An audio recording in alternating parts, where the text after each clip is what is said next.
Welcome to Blank Tape. I'm Kurt. And I'm Anson, and this is Volume 1, Track 7, MCU Part 2, All Stan Lee, All the Time.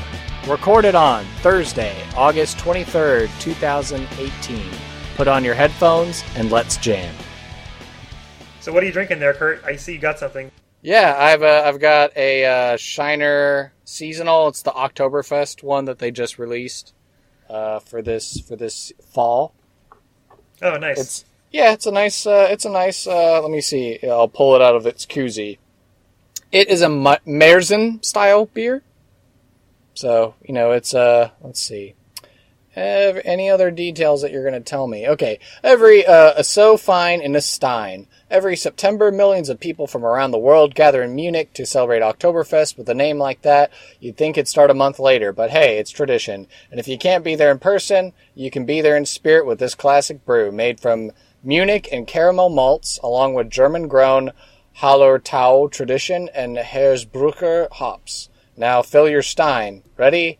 Eins, zwei, drei. Enjoy. And that's what it says on the label. Oh, yeah. Ja klar. Prost. Cheers. Indeed. All right, so follow-up. The question is, did we do our homework? Did you do your homework, Kurt, which was getting some regular fitness activities going? No.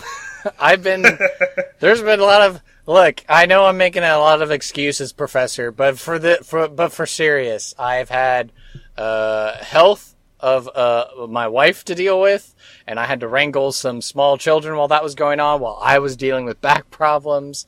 But I will say in that regard, since in our episode you mentioned that diet is important alongside exercise, Casey and I have now put a new diet into effect in the household. Okay. So we're doing that keto diet.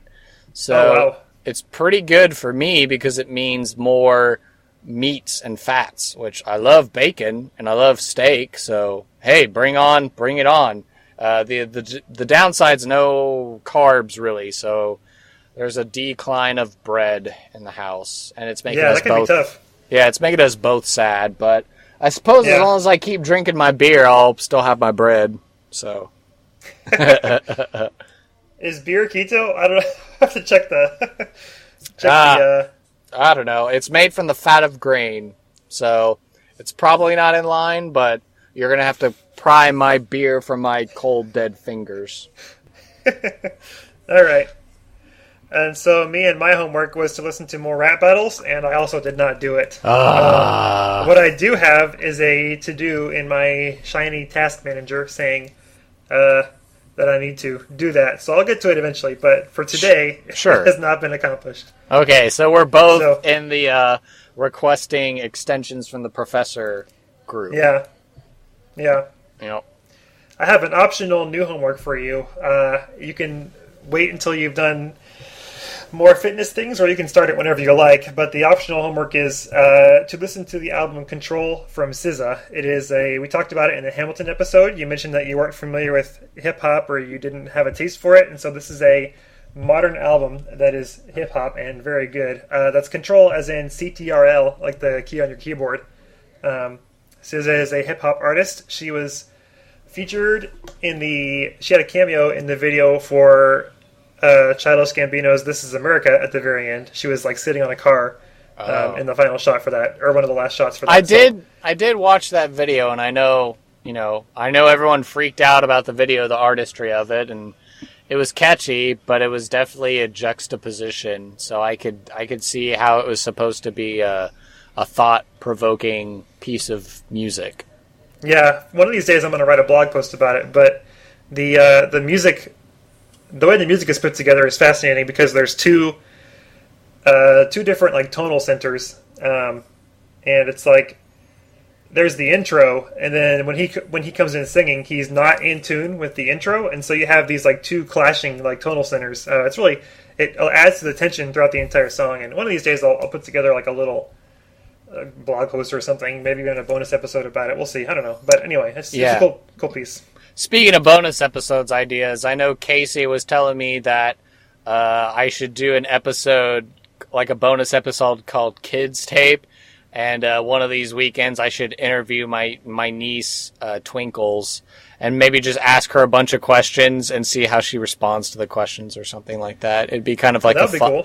Yeah, that'd be a fun little thing. I know, well, I guess you don't really have anyone of age similar on your side that you could necessarily do that with. No, my nephew is 2, so he's not quite interview ready. He's not camera ready yet, or microphone ready. Fair enough. But I like the idea, though. I was thinking about the Ctrl album. I think I was driving in the car the other day to or from the train station, and I was just thinking, I was like, Anson suggested I listen to that album. Maybe I should put that album on and just listen to it and see what I think. So it's kind of fortuitous that you suggest that I listen to that album, and so I should do that one of these days. Yeah. While I'm at work or something. Yeah, it's good. It's good stuff. So it looks like we have some corrections to mention. I know, but previously, when we when we made our backlog of episodes, it was a lot harder for us to necessarily do corrections. But yes, we have some corrections. I know I try to go through the show notes and make sure I put in the corresponding correct links. But yes, you wrote here in the notes for us to broadcast that the book that I was referring to from high school was called Going After Cacciato by Tim O'Brien. So it wasn't The Things They Carried, it was Going After Cacciato. And I was able to... They're both Tim O'Brien novels, right? They're both by him? Yes, I guess on reading, I think Tim O'Brien's written like 3 different Vietnam books, so it's understandable that, someone could get confused between them. But yeah, after seeing the title and the name, I was immediately like, yep, Going After Cacciato, that's actually the name.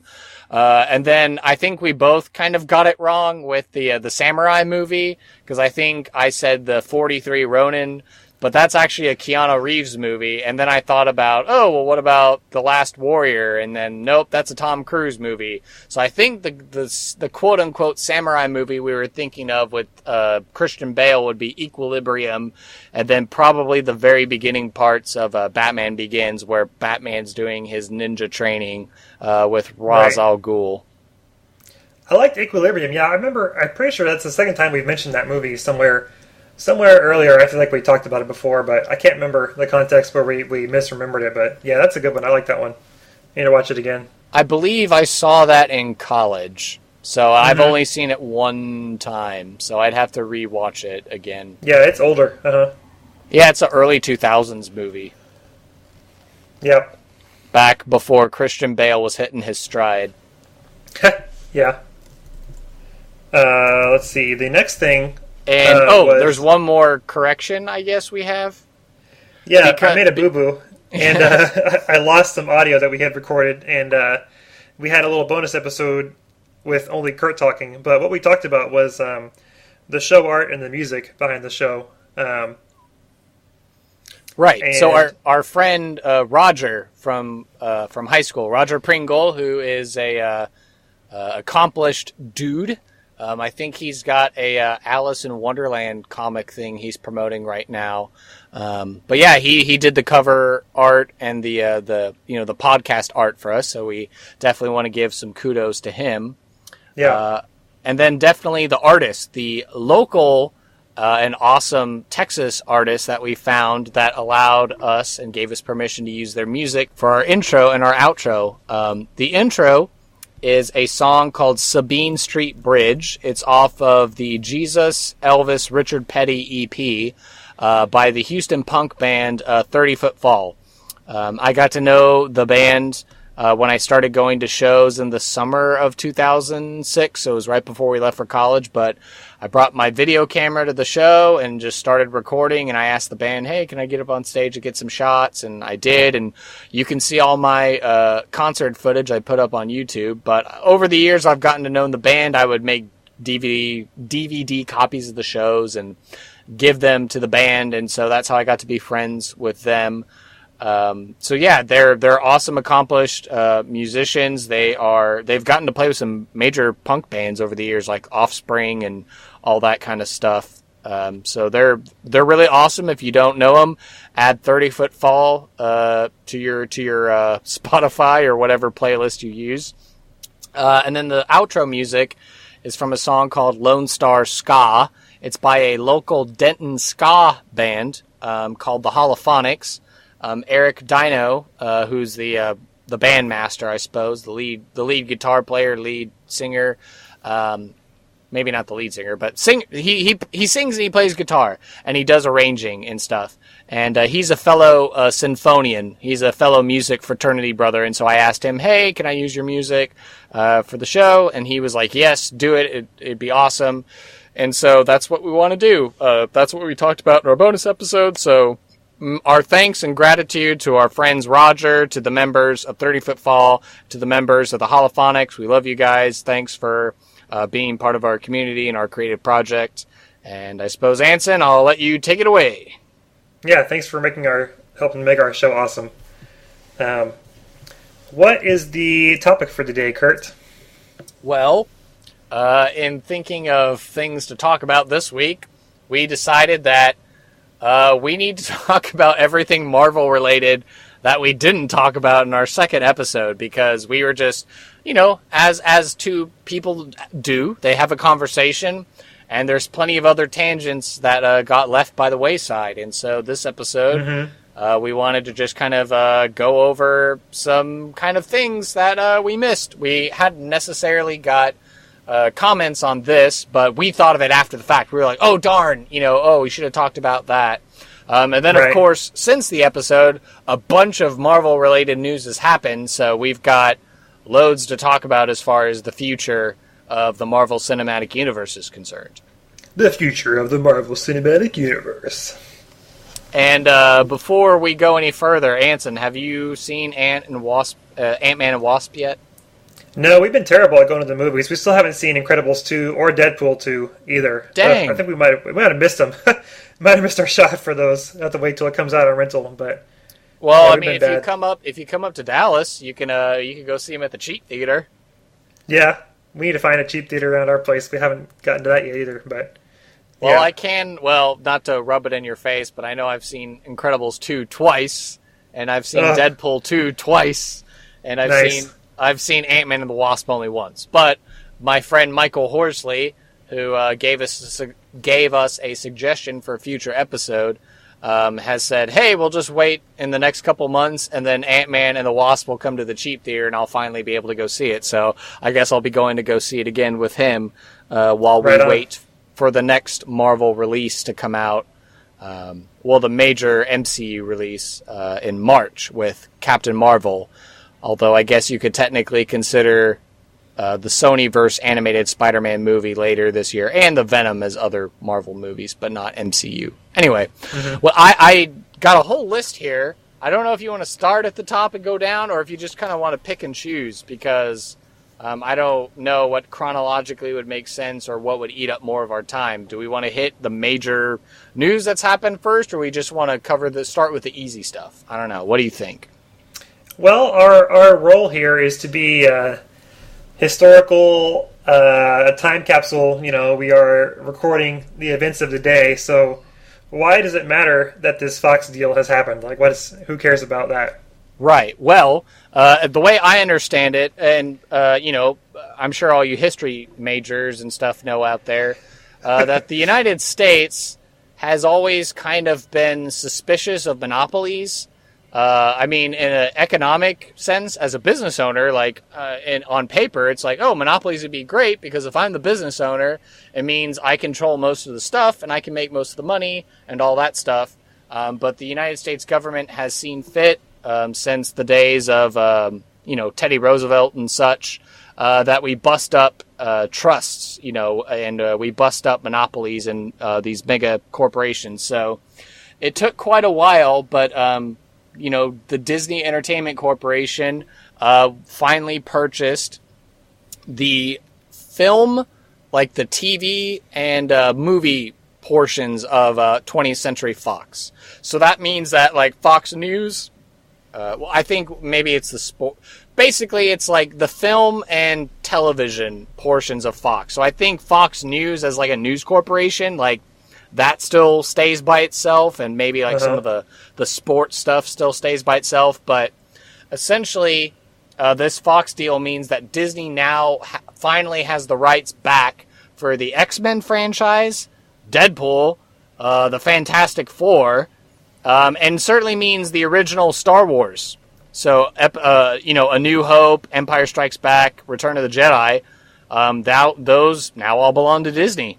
So now I imagine in the future we'll have some sort of kind of like I remember when we were kids in junior high, they did like a digital remastering of the original Star Wars movies, and they released them in the theaters. Because I remember going to a friend's birthday party where we played Mario Kart and Nintendo 64, ate pizza, and we went and saw Star Wars: A New Hope. But it was like the 99 the special edition where they like added Jabba the Hutt in it and stuff. Wait, okay, so Disney had the rights to make the new Star Wars movies like Rogue One and stuff, but right, but they didn't have the old ones. They didn't have the film rights to the old ones. Oh, I didn't know that. Yeah, so that's why it's. I've talked to some friends and read some articles, and they're like, "Yeah, that's the real. I mean, I'm sure the Marvel portion of it is a big deal, but gaining rights, the film rights to the original trio of Star Wars movies, that's got to be a big deal." Do you think they will release like the original versions? Like, do those exist still? Like Star Wars fans are really big on like trying to piece together the original 1977 theatrical version. And like some people are mad because George Lucas has gone in and like made all these special editions, but people want to see the original, and that doesn't like exist because it's never been released. Like, do you think they have that? And yeah, no, I happen to have a collection, a DVD collection of the original 3 movies, and it should have the theatrical version and the digital re-release with all the added stuff. So I have both of those. Okay. And I remember one Christmas I got like the VHS trilogy. So like I had asked for like, I don't know, I must have asked for like, I asked Santa for like some sort of super duper deluxe version of the Star Wars movie, but I ended up getting like a 3 VHS collection or something like that of the original 3 movies. So I don't think they were special edition, but they were at least the original 3 version, but it was in VHS form. So nice. I don't know if I still have those or not. I don't even know if my parents still have VHS. They must all be up in the attic or something like that, collecting dust or warping in the heat of the attic or something. I don't know. Yeah, I think my parents still have boxes of VHS tapes somewhere, but they might have gotten rid of them. I'm not sure. Right. They could have disappeared a while ago. So yeah, basically this Fox deal, as far as, storytelling, like I see so much storytelling potential. I know as we get later in the list, Fox has a number of television shows and movies slated that they want to release, but now that Disney controls the purse strings, as it were, I don't know, does that mean that they're still going to release them, but they're going to be acting as in like a parallel dimension of the current MCU, and then eventually they're going to be brought in? Or what does it mean? Because I don't know how fast. I don't know if the Russo brothers can do reshoots that quickly to be like, oh wait, now there's X-Men, and now there's Deadpool, and now there's the Fantastic Four, all in the same movie. Or if they're just going to gradually build them up as new people in the MCU. I mean, story-wise, you could figure it out a way. I mean, certainly after the events of Infinity War, and now how things are going to conclude after Captain Marvel and then the Avengers 4 movie to come out next year. It could be that maybe things get reset, and now all of a sudden mutants and the Fantastic Four emerge out of that. I don't know. Maybe some of the bigger galactic beings. Avengers 4 is next year? Yep. There's another one? Oh, so wow. Captain Marvel doesn't even come out until March of 2019, and then I think Avengers 4 follows a couple months later. But Infinity War was just this summer, right? It was Yep. Wow. Yeah, so that's pretty quick. From what I understand, I think they filmed them back to back. So that's why it costs them like $1 billion a day just to make the movies. Which is why it's been so important for them to make so much money back. Right. But yeah, that's So there's lots of potential in that aspect, and I'm hopeful for the future and what that can mean for future movies and for future stories. Yeah, like Avengers Infinity budget. All right. Oh man, if you could just do the Fantastic Four, the X-Men, even better. Like Deadpool has just been a beautiful gem all on its own, but because I imagine that the Disney Corporation would probably quote unquote neuter Deadpool a little bit, unless they decide to just keep him off on his own thing, and then just publish it like under the Fox title or something like that, so it's not directly associated with Disney or something. I don't know. Yeah, that's an interesting conundrum. But let's see, what else do you want to talk about in our lists? You mentioned the animated Spider-Man. That's a TV show, or is that a movie? No, there's a movie coming out, the Venom movie with Tom Hardy playing, who's playing Eddie Brock, and so it's supposed to be operating independence. Basically, if you think of a Venn diagram with the MCU on the left and then the Sony Spider-Verse on the right, and then in the middle of the Venn diagrams joining them together is Spider-Man. But apparently all these other Spider-Man related film projects from Sony are going to not have Spider-Man. And so the big question is, can this universe exist without Spider-Man? Because they're making the argument that, hey, no, Venom can totally exist without Spider-Man.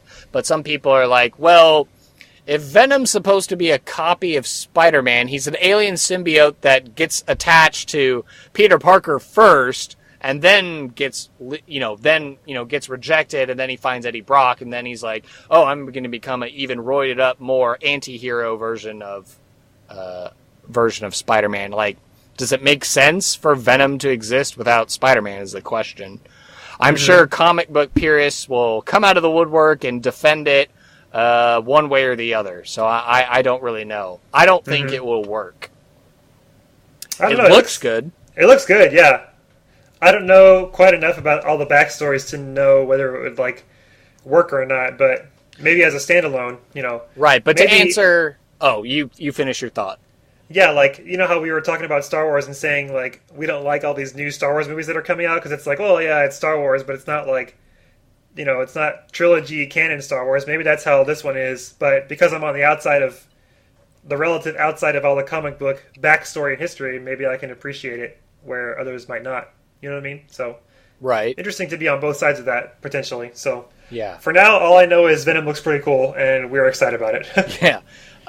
So to answer your question before I derailed, yes, there's an animated Miles Morales Spider-Man movie. It's like a Sony animation that apparently Peter Parker's older, and he is trying to pass on the mantle to Miles Morales, who he was very popular in the comics as a person to take on the mantle of Spider-Man from Peter Parker. So his power set is similar, but there's a little bit of variance. There was kind of already an Easter egg to Miles Morales in the amazing Spider-Man movie that came out the other summer, where they had Danny Glover again from Solo. He played Miles Morales' uncle, and in the course of the movie, he's the criminal who is trying to buy the weapons, the Chitauri weapons from the Vulture's gang.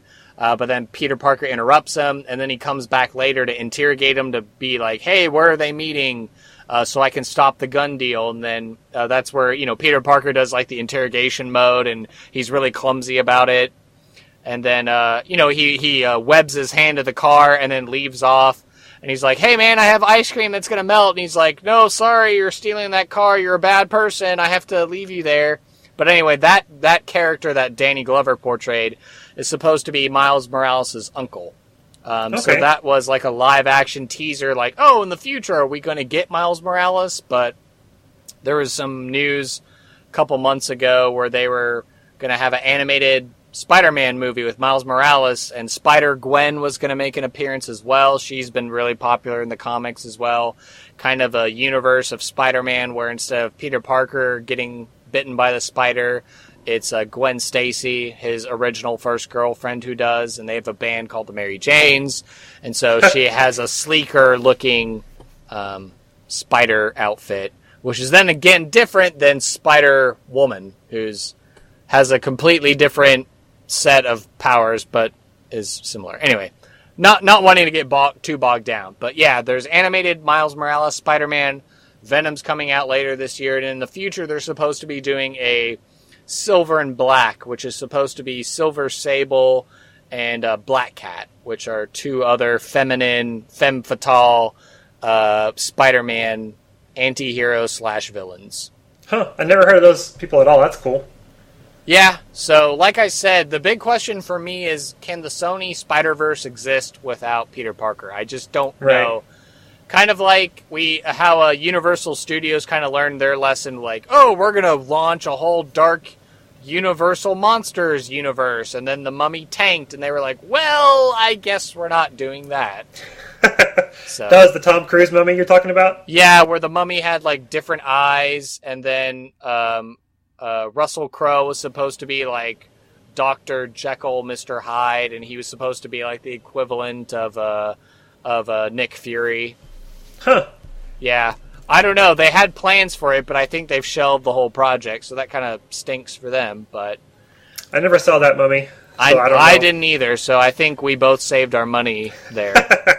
We'll just wait for it to become cheap on DVD, or maybe we'll catch it on Netflix or on a rerun on TV. Yeah, not even worth the cheap theater, huh? I guess not. No, I totally missed it. But speaking of Spider-Man, I know when we were talking originally in our episode, we mentioned the Tom Holland, the newest version of Spider-Man, who is probably most accurate to the comic origins, in the sense that, you know, he's a young guy and he's actually portraying a teenaged superhero, and that he's still in high school. But instead of having to deal with the common Uncle Ben thing, they wrangled him in as a protege of Tony Stark, an Iron Man, and so we of course would be remiss if we didn't mention the original iterations, where we had the Sam Raimi era of Spider-Man, where Tobey Maguire played Spider-Man for the first 3 movies.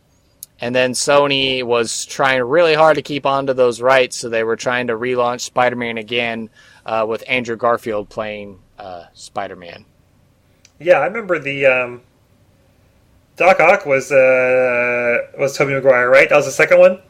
Doc Octopus was played by Alfred Molina. But yes, that's in the Sam Raimi universe. That's in the second one.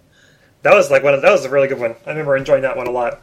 Yeah, I did like... I liked all the original Spider-Man movies. I know people give 3 a lot of grief, but... I mean, they had some iconic Spider-Man villains. I mean, you had Green Goblin, you had Doc Octopus, you had Venom, you had Sandman, and Rhino, or Rhino may have been in the newer ones, but... Sorry, no, Rhino was in the newer ones. I'm missing a couple here. I only saw that third Spider-Man once, I think. And I only saw the first Andrew Garfield one. Okay. I never saw the second Andrew Garfield. But I liked the first one, Andrew Garfield. I thought it was pretty good. Yeah, that was where you had Dr. Kirk Connors, a.k.a. the Lizard. Yes. So he was the bad guy, and he was trying to turn the whole city into, like, lizard creatures. The second one is where you had Electro. That was played by Jamie Foxx. Remember how Dr. Connors was in the original trilogy too, but he never became the Lizard? Like, he was... Right, he was the college professor. He was played... let me... If people will forgive me in the background. I know he's a really nice guy actor. I'm just trying to find his name. Who played the original Kurt Connors in... I guess he showed up in Spider-Man 2 and 3. But the actor's name that I'm trying to find, if the internet will cooperate with me, but that's... I couldn't hear typing at all. Oh, well, that's good to know that my microphone isn't picking that up. But yes, you're correct that in the original Sam Raimi universe, they did have Kurt Connors was played by Dylan Baker. So he's a nice looking fellow there. He's an American actor known for playing supporting roles in both major studio and independent films, along with regular TV and onstage work. You may know him from such things as The Last of the Mohicans, Requiem for a Dream, Along Came a Spider. I remember his big scene Across the Universe. Oh, I didn't know he was in that. I remember his big scene in one of the Spider-Mans was when Peter is late to class and he's like, "Oh, I'm sorry, I'm late again." He's like, "If you want to be here, then be here." That's all I remember. I just remember his scene. But yeah, anyway. So yeah, no, he was he played the dad in he played Lucy's dad in Across the Universe, Mr. Kerrigan. The Beatles musical. Right. I only saw that once, but I have the soundtrack. I listened to it several times. Oh, I have the movie and I've watched it multiple times. It's good. So one time I arranged a Beatles medley for like 6 bases, I think. Whoa. It turned out really well, but we never ended up recording it. I should like put it together myself sometime and just record it. We have the power of the internet now. You should totally put it out there and be like, "Hey, let's find 6 bass players who will play this." Or I could play it 6 times. Or you could play it 6 times, yeah. There I get the benefit of pausing. I can just edit it all together. I don't have to do it all at once. Right. But anyway, someday. I think, with the Sam Raimi Spider-Mans, we get J.K. Simmons, who I found out is a fraternity brother. But yeah, he played the original J. Jonah Jameson. Oh, he was great. I liked him. Yeah. All the Spider-Man memes are just great.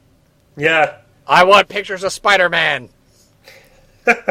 Man, I gotta go back and watch those again. I forgot he's so good in those. I know he played the arrogant and the just the the ickish tyrant in a way, where he's just like because he thinks Spider-Man's a menace. He's like, that's Spider-Man. He's a menace. He's chomping on a cigar, and man. And then of course, Sam Raimi's brother works in the Daily Planet. Not the Daily Planet, the Daily Bugle. He was kind of like another assistant to J.K. Simmons' character. That's Sam Raimi's brother. Raimi always features his brother. And of course, in the original 3 Spider-Man movies, because it's a Sam Raimi film, you have Bruce Campbell cameos in all 3 of them. Who is that guy? What does he do? Bruce Campbell, baby, groovy. He's Ash from Evil Dead. I never saw that. Oh man, I've seen the first Evil Dead, the original Evil Dead, and I've seen Army of Darkness, so I need to see Evil Dead 2. I heard that one's really good. But it's a classic horror movie. It's like, and then of course Starz Network did has a television show where Ash is older, and it's called Ash versus the Evil Dead. That one's pretty funny too, but it's like Ash is like an old guy, and he's like having to wear a girdle and put in dentures, like, all right, let's go kick some ass kind of thing. J.K. Simmons is also in Portal 2. Remember, he was the voice talent for the... Yes, for the founder of Aperture Science. Yeah, that was cool. When life gives you lemons, make grenades out of lemons. Yeah. I need to play that game again, too. That was a good one. Yeah, we should play it on Steam sometime. Have we ever done the multiplayer? Did we ever do it together? I may have done multiplayer with Karan one time. I think I did it with Karan, too. He must have been busy. Yep. He's a busy man, eating all the cheese, drinking all the beer up there in Wisconsin. Yeah. All right. So... And in summary of the other Spider-Man movies, Sam Raimi Spider-Man's great, part of my childhood, will cherish forever. Andrew Garfield Spider-Man's was okay, but I'm glad we have Tom Holland now. Mm-hmm. Let's see. You said part of our childhood. That was 2002, the first Spider-Man. Right, so we were in junior high. Yeah, that is childhood. Yeah. Wow, okay. Let's see. Punisher movies. Yeah, I know nothing about the Punisher except for what you told me on the previous episode. Sure. I've never seen the Dolph Lundgren one. It's from like the 80s, but I hear it's interesting. Maybe like in the category of like, 80s classic good bad kind of thing. The Thomas Jane one came out in like 2005, so we were in at least high school when that one came out. That one's good. It has Rebecca Romijn in it, and John Travolta's the mobster bad guy. And then the last Punisher movie that came out was with Ray Stevenson, who, of course, if you know your Marvel, he plays Volstagg in the Thor movies. And that last one, which was kind of like a reboot of the Thomas Jane Punisher, it came out the same year as Iron Man, which is pretty crazy. Like, they were still trying to be like, well, we don't know if it's going to work, but let's throw this Punisher movie out there. And they're all separate, right? They're not related at all? They're just, like, same... Right. So it's like they're all self-contained movies, essentially, but they're about the Punisher. Right. And we can talk about more... We can talk about him more when we get to the Netflix portion with the Defenders series. But that's just a thing to note, that there have been Punisher movies as well. He's a pretty popular character. I know I have a number of friends from the Marines that... because in his lore, Frank Castle is a former Marine or FBI guy. I think more modern iterations, it's like he's a former Marine, so he's like a tough guy. But he goes on his war path after his family's tragically gunned down, and he just hasn't looked back since. So, let's see. Oh, this was cool. Yeah. Yeah. So our Sherlock Holmes universe synergy is complete. We've done it. So that means we've had all Sherlock Holmeses have been in a Marvel movie, basically. Correct. So now, with the confirmation that Jude Law is going to be playing the Kree alien Mar-Vell in the upcoming Captain Marvel movie that's coming out in March of 2019, it means we now have Robert Downey Jr. and Jude Law. We have Benedict Cumberbatch and Martin Freeman. And so now all of them are all together in the same Marvel Cinematic Universe. Elementary, my dear. Indubitably.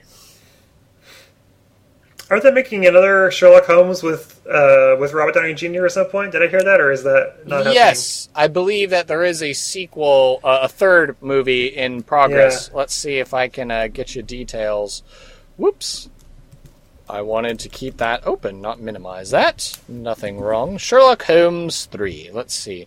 I believe the internet is telling me, yes, they are. It's coming out in 2020. Oh, okay. So that is the release date. Oh, Christmas Day 2020. Yeah. We got a way to go, but... Yep. I'm not sure if I ever saw the second one of those. I know I saw one of them. I'm not sure if I saw both.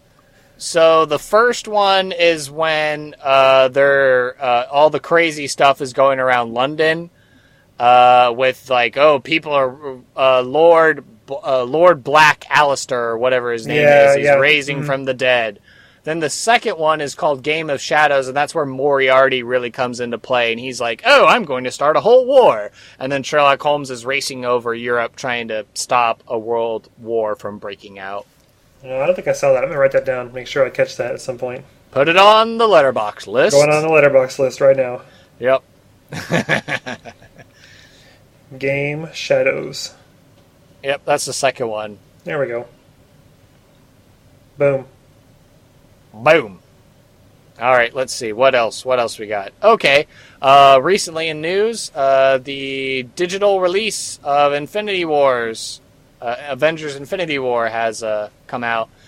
And so I know people are already combing through the Russo brothers commentary and all this stuff, so it's helping to put a bunch of theories to bed. So I know there was one that I shared with you early on where I was like, "Oh, why did Hulk not show up?" And it was because of like the theory floating that, oh, spoilers in case you haven't seen Infinity War, just cover your ears and go la la la la la really loud.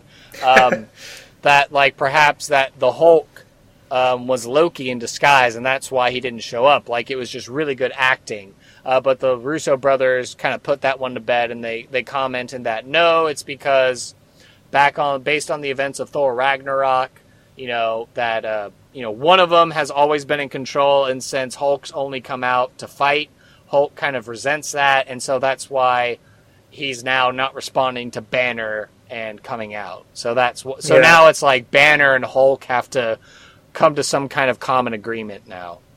Mm-hmm. That makes sense. And there's plenty of other theories floating out there. I'm sure if you go check out all those places on the internet, or if you just get the Avengers Infinity War on digital release, then you should be able to start watching it and breaking down all the theories as well. I'm still not convinced that, after seeing it a second time, I'm convinced that Loki's still alive. I know I was heartbroken and I was like, oh no, he's dead. But now that I've watched it again and listened to other people comment, I'm like, yeah, if they really wanted Loki dead, they would have done like a second shot showing like where he was hiding and then they killed him again or something. So I think Loki's alive.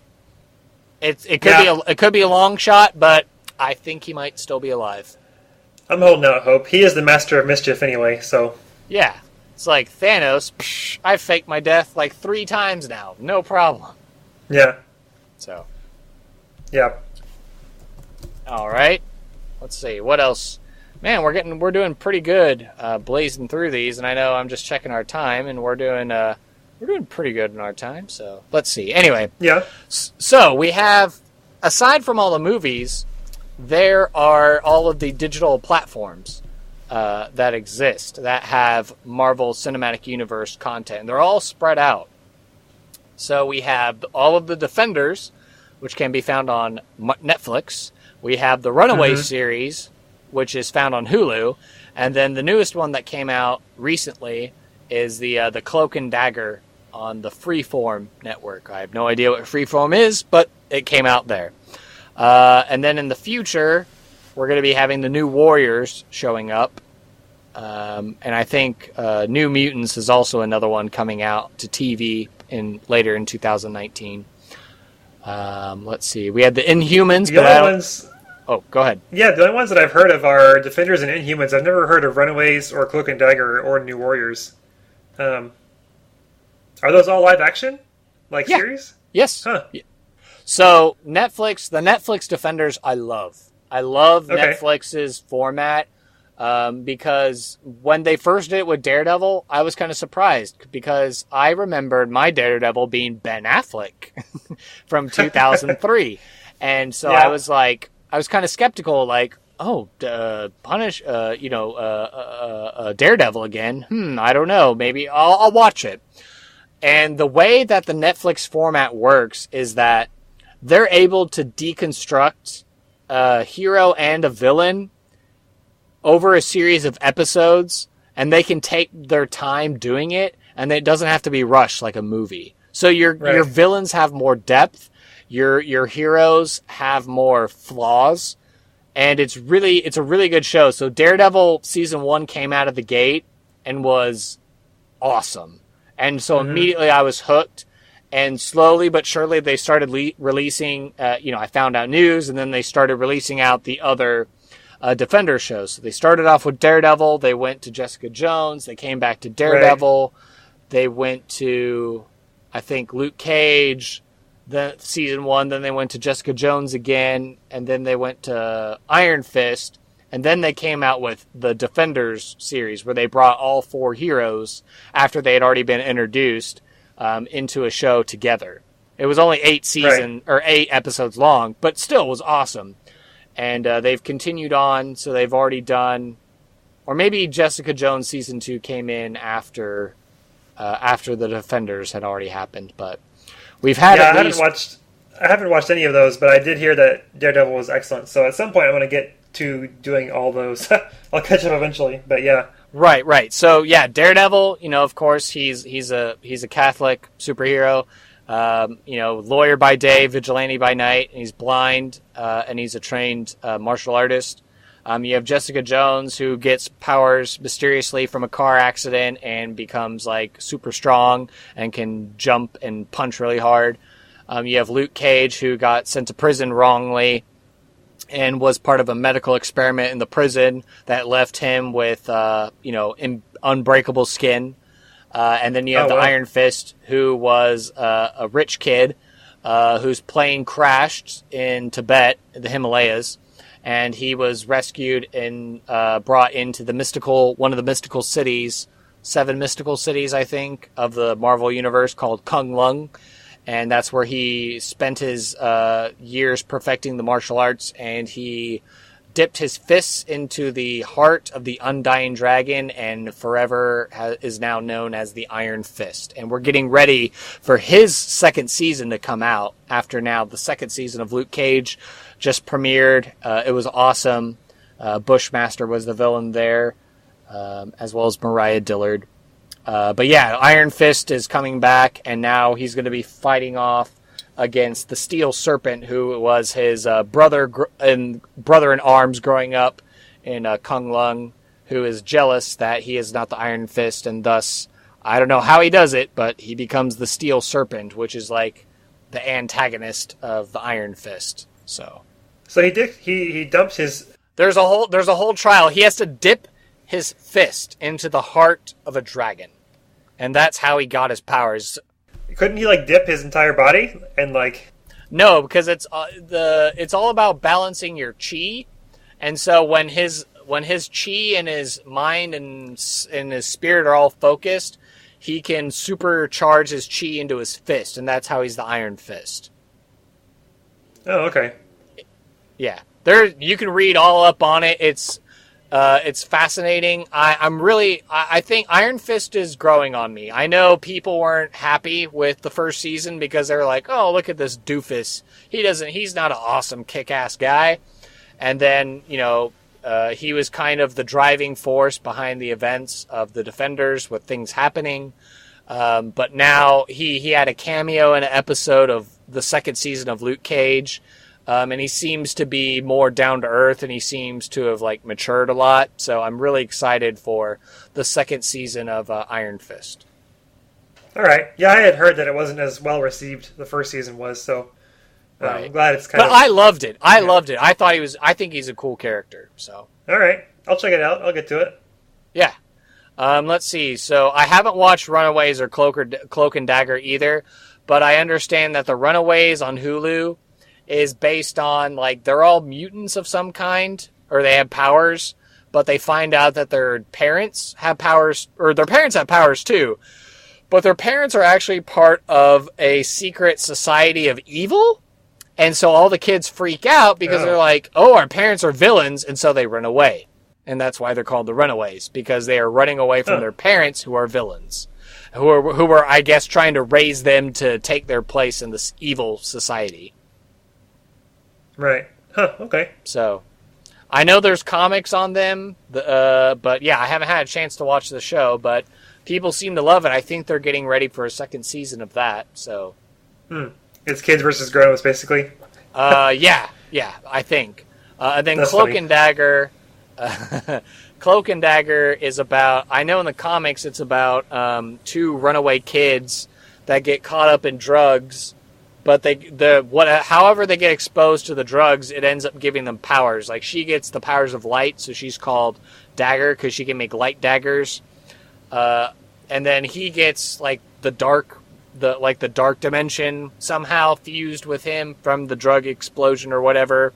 And so he is the power of darkness. So he can disappear into the shadows. He can swallow people up into darkness. And they kind of balance each other out. They need each other. So that's why they work as a team. And apparently people have been liking it on the Freeform network. That's cool. Yeah, so I'll have to watch it. Do they have comics for those too? Is that also a comic? Yep. Yeah, Cloak and Dagger. I think those comics came around in the 70s because a lot of the content of the comics was about drugs and drug violence and stuff. So it was kind of a way to be hey kids, drugs are bad. Don't get involved in drugs unless you somehow get superpowers. Yeah. Yeah. Okay.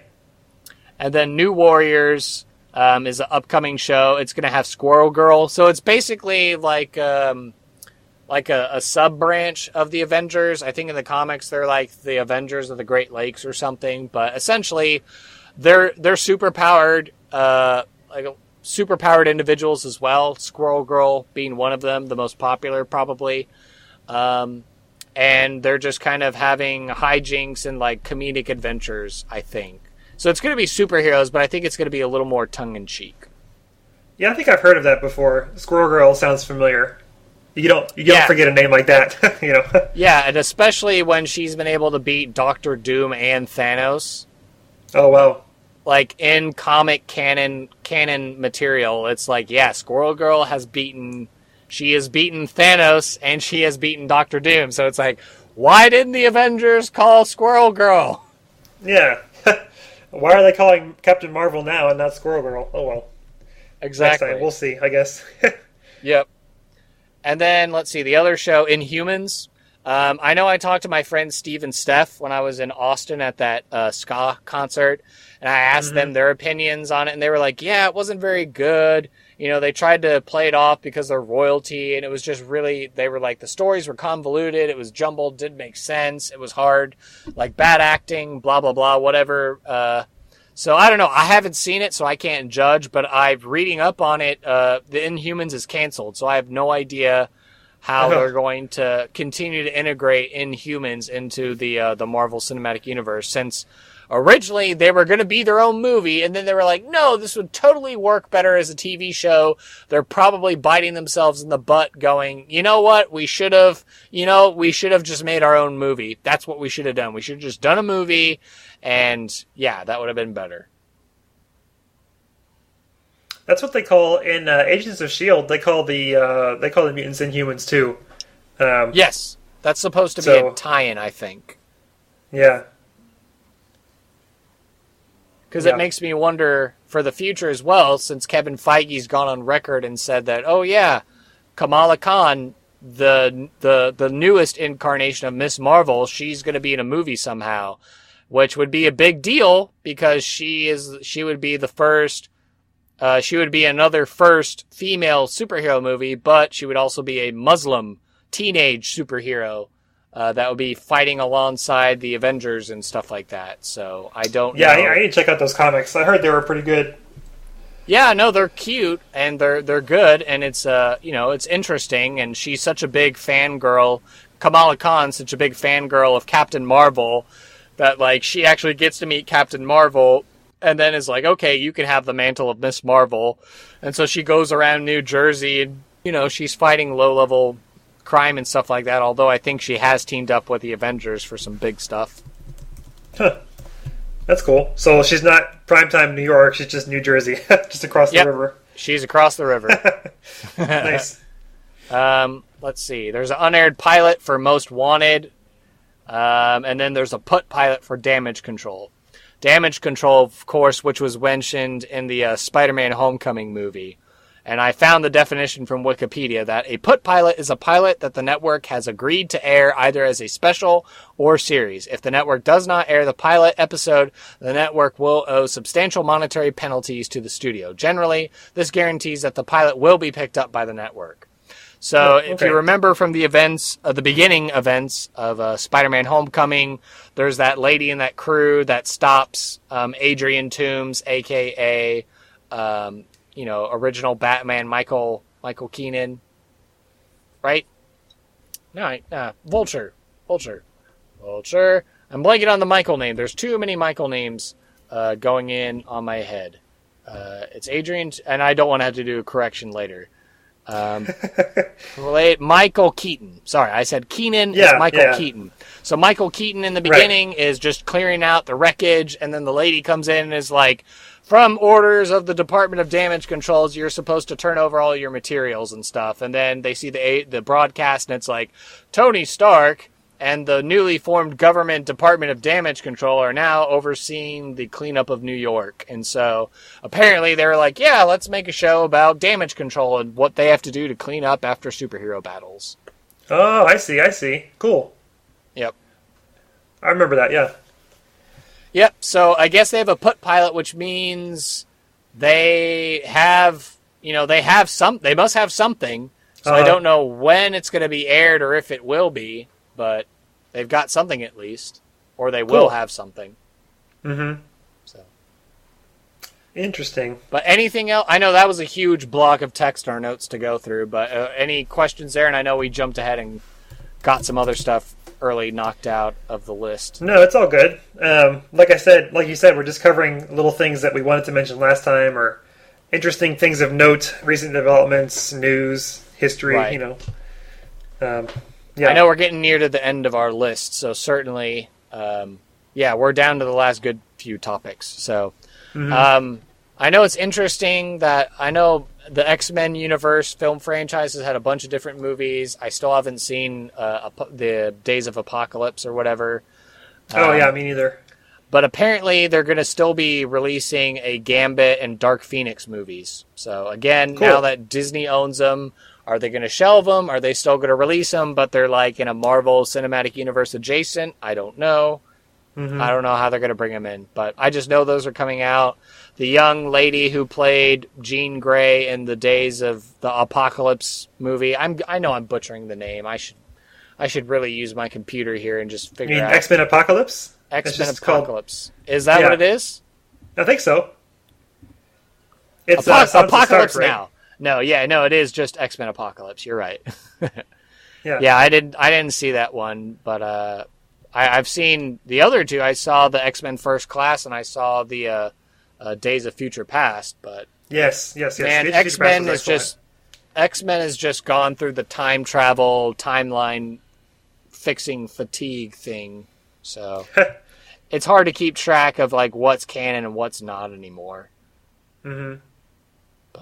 But Dark Phoenix, it's Sansa Stark, right? The actress who played that in Game of Thrones. Am I remembering that correctly? Let me check that. Yep, we're both on our computers. On the information superhighway. Let's see. As Sophie Turner. Yes, she plays Sansa Stark. Right. Okay, yeah, cool.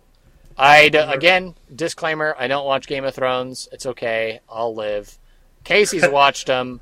But again, because it's HBO, even she has to fast forward through it because there's too much gratuitous nudity. And then she's like, oh, I missed a plot point. Oh, well, it was during sex stuff. So, oh well. I'll just have to make do with context clues. Yeah. Is there actually... What's next? Is there's a Black Widow movie? Is that going to happen? Is that...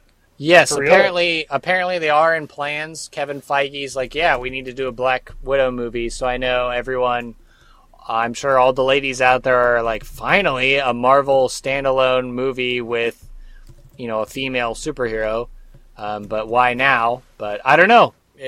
Black Widow is an integral part of S.H.I.E.L.D. and the Avengers squad, so perhaps we have more to learn of her yet. So I'd be excited to see it. Is it going to be a Scarlett Johansson, or will it be like a origin story or something else? Or do you know? Think it, as I understand it, should be Scarlett Johansson. Cool. And then I think this was from a YouTube video I watched or something. They talked about a Logan+Laura X-23 spinoff movie. But again, if it's all Fox, I don't know. Is Disney going to put the brakes on that, or are they going to let it go ahead? I don't know. Who's Laura? Laura's that kid from Logan? Or yes, she is Logan's daughter / clone. Okay. Oh, right. Yeah, she's in the comics. She's known as X-23. Okay. Because she's the 23rd iteration of Logan that was of the Logan clones that actually succeeded. Right. So I love Logan. Logan was great, and and certainly Logan ideas and story bits show up in Deadpool 2. I'm not going to ruin it for you, but it's super funny. So Logan was dark. I don't know. I don't know if I would ever see it again. It was good. I think, dude, but it was very dark. Logan's a masterpiece. I mean, the trailer alone got me, because when you play Johnny Cash covering Nine Inch Nails' "Hurt," it's like, it cuts me right to my core. You'll have to put that in the show notes so I can watch it again. Oh, the trailer. The trailer, yeah. Oh yeah, no.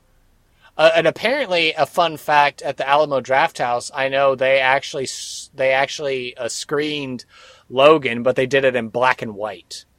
And I didn't get to see it, but I'm sure that would have made it even more intense. Like a Logan in black and white. It would have made it feel like a real noir film or something. Okay? Mm-hmm. So I think we're down to our last two things, a kind of Right on. serious one and a kind of lighthearted one. So what do you want to start with? The serious one or All the right. lighthearted one? Where is the lighthearted one? At the Oh. very top of the list. Oh, right. Let me move it down so it's in order. Oh, right. Let's end Sorry, on Anson's the just positive going note. through his note. Okay, sure. Okay, All right. so I heard a little bit about this, but what's the summary? the summary is that there was a gentleman, I don't know if it's true or not, but apparently he's part of the quote-unquote alt-right, and he retweeted some old, and admittedly by James Gunn, jokes that were made in poor taste surrounding pedophilia. And so this gentleman retweeted them to Disney and basically stirred up the Twitter mobs and was like, does Disney want to hire this guy to be making movies for them? And so then there was a lot of stuff over the internet going back and forth. And then Disney was like, all right, we're going to just drop James Gunn from Guardians 3. And so a lot of people got upset and a lot of people were like, oh yeah, good. But the cast carefully formulated a letter and they published it, asking for Disney to rehire James Gunn for the third movie. I am in agreement with that. And I kind of wrote up a little summary here in the notes for us. So I said that they should rehire James Gunn for the third movie because he already apologized for those tweets years earlier, which again, he admitted were made in bad taste when he was kind of like in a bad place and he was trying to be edgy on purpose and that's how he thought he had to be. But then he actually matured and grew up and was given the opportunity to make these Guardians movies. And he really found a new stride and actually had a positive change in his life. And so while Disney had to react to the Twitter mobs, it's a glaring example of the double-edged sword of zero tolerance / internet mob mentality, and it doesn't treat James Gunn as a person capable of growth and redemption. Plus, I think they're still going to be using the script that he wrote, so I think it's a very cheap and in bad taste not to rehire him. I know that there are a lot of moving pieces with enormous corporate legal teams, but come on. Like Disney, I know you don't want to look bad in the face of, well, we had to fire him because we gave in to peer pressure, but then we would look bad if we rehired him. So I don't know. Yeah, that's tough. If the cast, I think I saw the cast letter briefly. I mean, it makes people, have bad times and they can have a change of heart and everything. So. Right. Especially if the cast is vouching for him and everything, I would tend to be on the side of letting him, let go of his past or whatever. I don't know. Right. I mean, because very much as a Christian, as a self-professed Catholic, I make no apology for that. I definitely believe in the concept of forgiveness and redemption and growth. I know that I'm not a perfect person. Anson can certainly vouch for this. I was a completely different person 10 years ago. And I think in 10 years' time, I've certainly matured. And am I proud of everything that I've put on the internet? No, I'm not. But I try and make, I've made apologies for anything or anything I've ever said or anything I've ever done that has maybe hurt someone. And certainly I seek solace and comfort in my God, and I seek comfort in the church. And, I try and move on and upward so that way, so if somebody, were to dredge up my past and say, oh, look at all these horrible things you said and did, I could just be like, yes, I was a younger man and I was stupid. But I'm mature now, and I hope that some dumb thing I said on the internet when I was 20 will not affect me now today as a person that you can see and interact with now. I guess it just goes to give us all a lesson that be careful what you publish on the internet because nothing ever disappears from the internet. So certainly will give me a pause before I let any of my future kids just go crazy with social media. I'm certainly going to be putting filtering software on every piece of electronic equipment that they have, and probably not ever let them do social media until they're at least in college, like we were. Like when we were, we didn't get social media until we were in college, and now there's like, junior high kids that are doing Snapchat and Facebook, and they're doing like all sorts of crazy things and getting in trouble. So I wouldn't wish any of this on anybody, especially, James Gunn. I believe people are capable of growth and redemption and forgiveness, and I want to extend that forgiveness as well to James Gunn. James Gunn, I think you're a brilliant screenwriter and filmmaker, and I hope that, good things continue to happen to you in the future. Yeah, two things. First, if anybody looks at their Facebook post from 10 years ago, they're going to feel pretty dumb. I get that all the time when I get memories to look back on. I'm like, oh, maybe I should turn these memories off because they're not pleasant memories. Yeah. Secondly, 10 years ago we were 20, and I had to really think about that because that means we're 30, which is pretty serious. Yeah. It means we're old, is what that means. Yep. Oh, well. It happens. Yeah. It does. So, yeah, we'll keep our eyes and ears peeled. But, even if they only just keep his script, I hope that they give that man the kudos that he deserves, because, he's really grown and changed as a person, and you can definitely see his passion in the Guardians movies. So, yeah. The whole thing, like, Robert Downey Jr. was like a total drug addict and stuff too, right? He had a nut. Exactly. Yeah, he was at rock bottom, and he went to rehab and stuff, and then they took a chance on Robert Downey Jr. And look at him. He is he is Iron Man. Like, there's no other way around it. Like, yeah. And I think that was even an ad-libbed line. I think I watched something recently with Kevin Feige, or I read something where it was like, that was an ad-libbed line, and it totally changed the whole tone of the Marvel Cinematic Universe.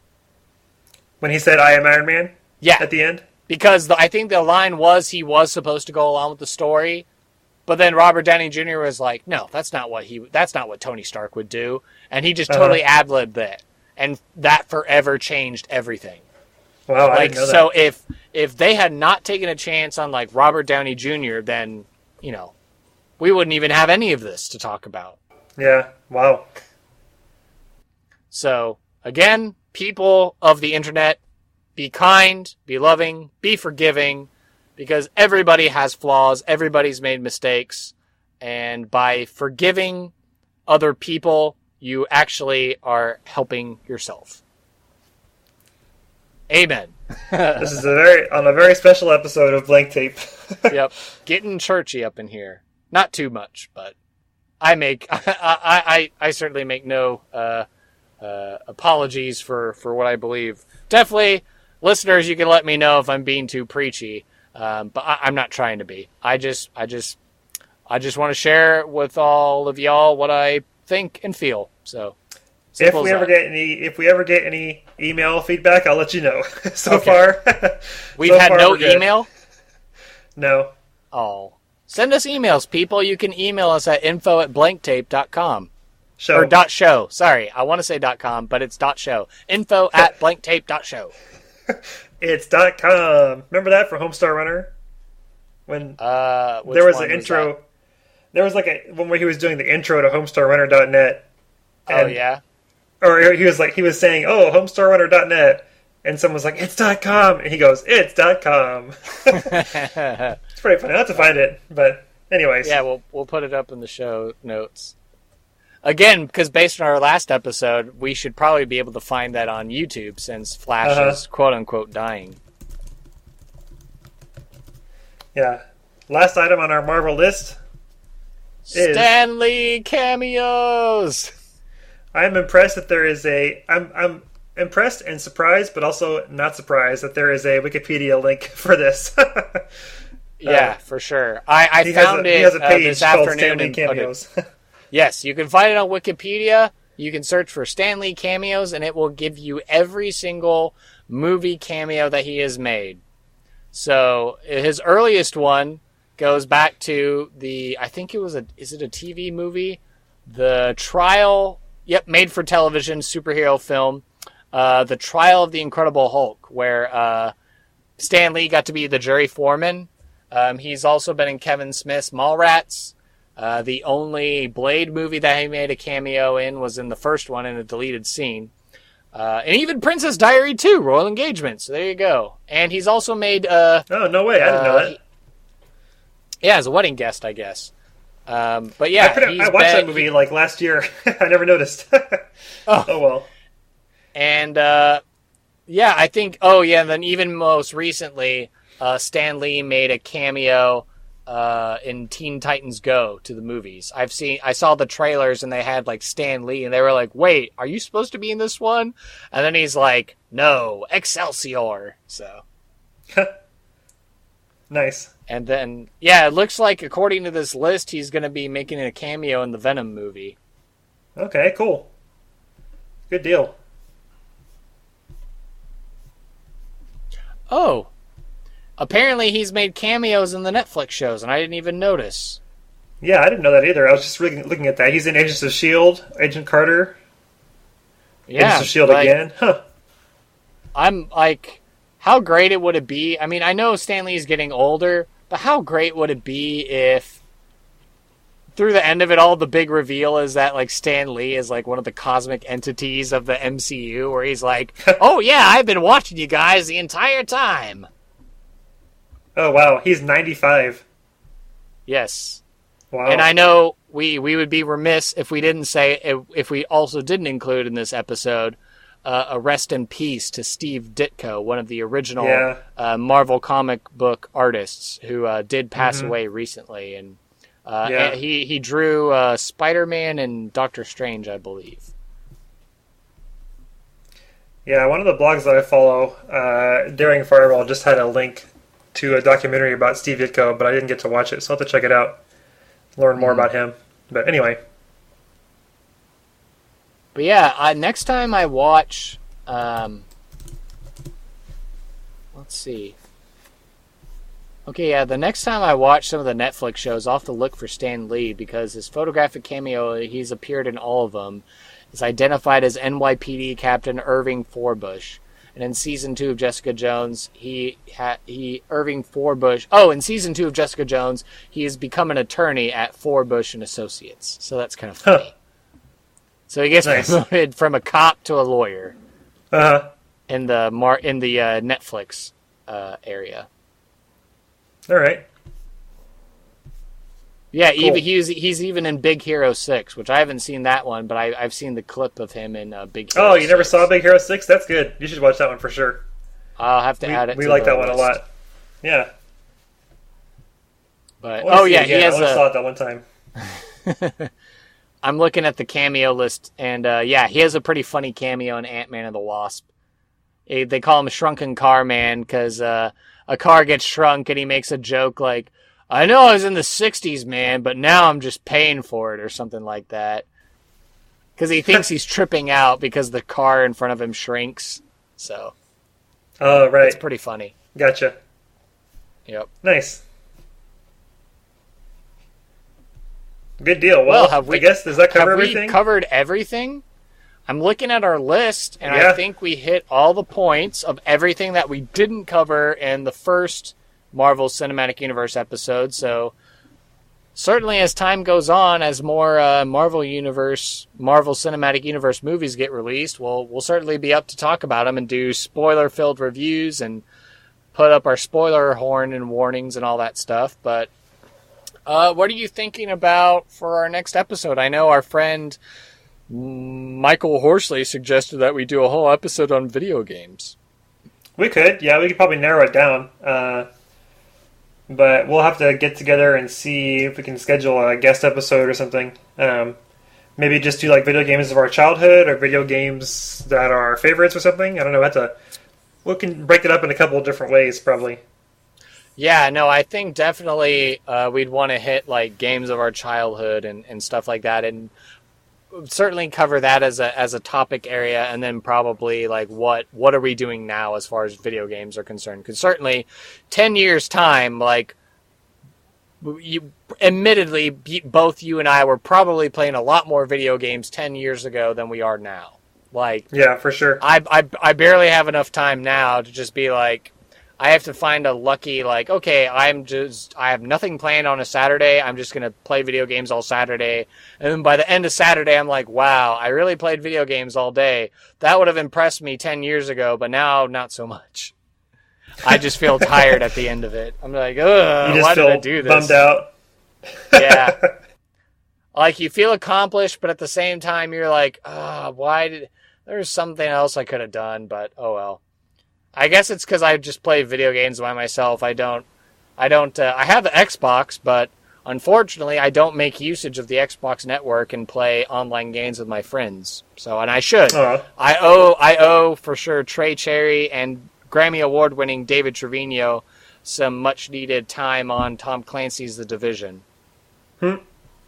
Alrighty. Yeah. Yes. If you are wondering, I have a fraternity brother from my chapter at Angelo State University who is a Grammy Award-winning artist.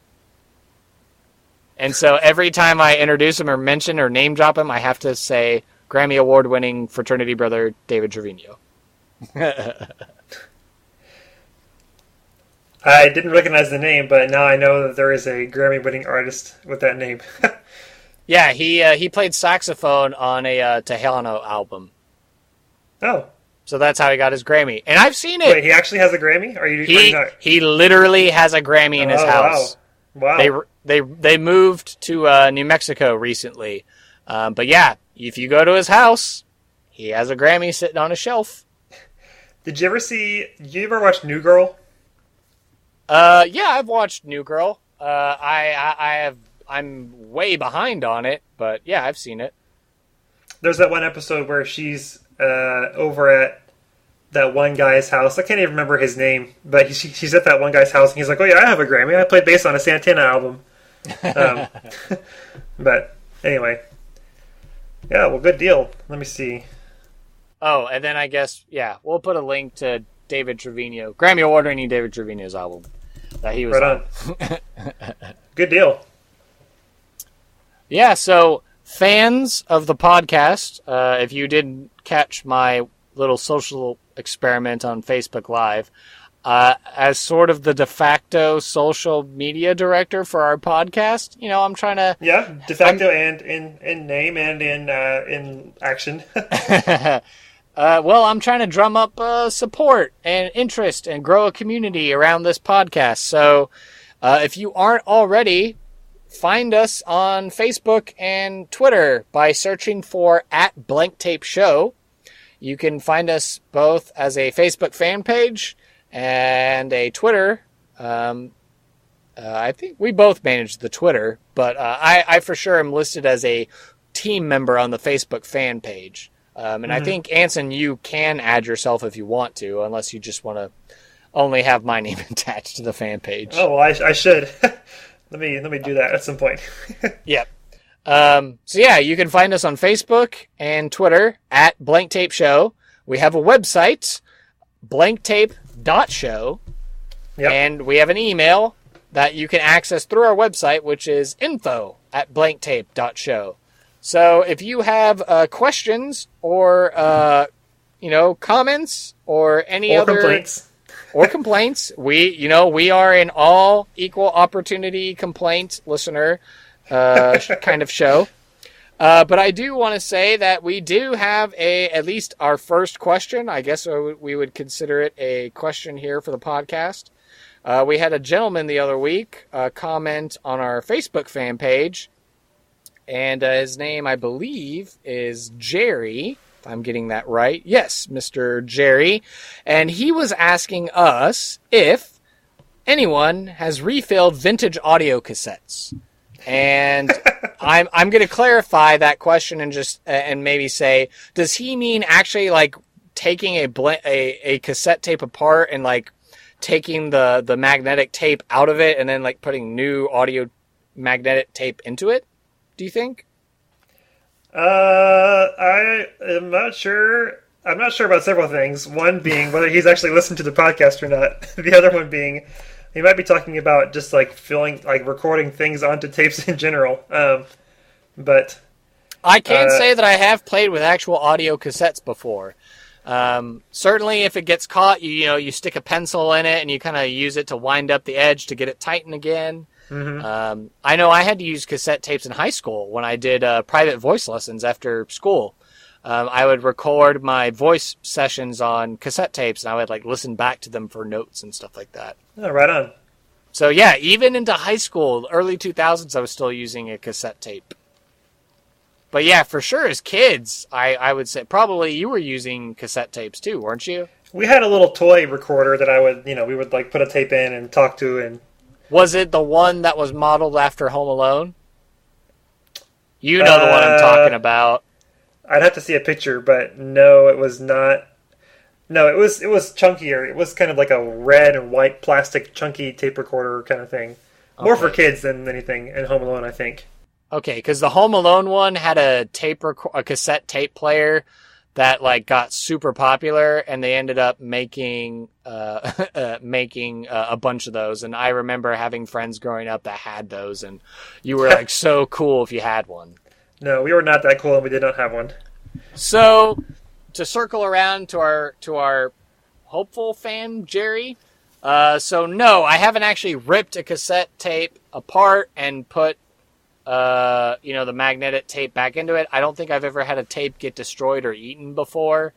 But I have been around cassette tapes, and I have fiddled with them with a pencil in the little knobby things.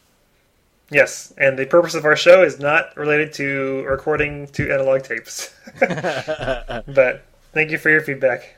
Yes. So if you want us to read your questions or thoughts or whatever, hit us up on Facebook, hit us up on Twitter, and we'll feature you on the air. And like I said already, our friend and our fan, Michael Horsley, has already mentioned a video game idea for an episode. So we'll have to. And I know Michael got super excited the other night when we were talking about it. And so I was like, oh man, Michael, we could have you be a guest on the show. And we could the three of us, talk video games. He's an electrical engineer, Anson. So you two might actually be able to noodle, like telepathically noodle talk your brains together and nerd out about all kinds of cool computer stuff. Oh, I'd have to dive way back to the physics classes and stuff I took in college for that, but yeah. Well, he said he's built his own gaming computer, so I mean he knows quite a bit about computers. So he's also given us some tech feedback on our show. But I'm happy to know that he listens to our podcast while he's driving in the car and he's working out. So I know I might have to take Michael up on his offer of perhaps working out with him. So. Or maybe just finding something that's doable for Casey and I around where we live. But yeah, all in all, we proceed forward. Forward we go. Onward! Until next time, I will talk to you later. Alrighty.